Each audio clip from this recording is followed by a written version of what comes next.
Dahil malapit na namang mauso ang mga pakulong kakatakutan, umaarangkada na ang mga tindahan ng Halloween costume sa Dagupan City.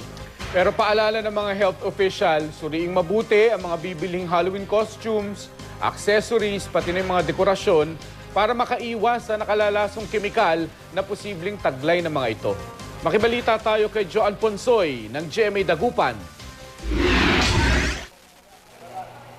Mas nakakatakot at mas exciting. Ito ang paniniguro ng lokal na pamahalaan ng Bawang La Union sa mga pakulo nila sa darating na Halloween. Taon-taon, gumagawa sila ng gimmick sa paggunita sa pista ng mga patay na tinatawag nilang panagkakararwa o pangangalulwa.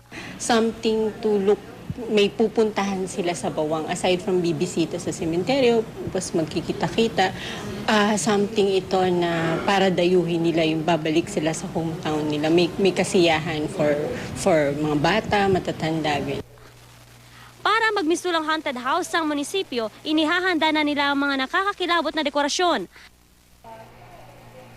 Abangan din ang zombie run. Gaganapin ito sa ika-31 na Oktubre, alas 6 ng gabi. Tatakbuhin ng mga kalahok ang 3 kilometrong distansya habang naka-Halloween costume. This year, parang may twist naman tayo aside from the usual na Halloween parade. Sa Dagupan City naman, nagbukas na ang mga tindahan ng Halloween items. Kumpletong mga ito sa iba't ibang Halloween costumes, mula sa maskara, headdress at damit hanggang sa accessories. Usually ginagamit po nila sa mga school events nila, lalo na nga rin po, malapit na po ang Halloween party. Gawa sa plastic at matitingkad ang kulay ng karamihan sa items na mabibili. Kaya mahigpit ang paalala ng health authorities sa publiko na mag-ingat sa mga produktong may mataas na lead content. Maamoy ang kemikal sa plastic kapag nababad sa araw. Isa ito sa mga palatandaan na may mataas na lead content ang produkto. Nakakasama ito sa kalusugan at maaaring magdulot ng sakit na makakaapekto sa paglaki ng mga bata.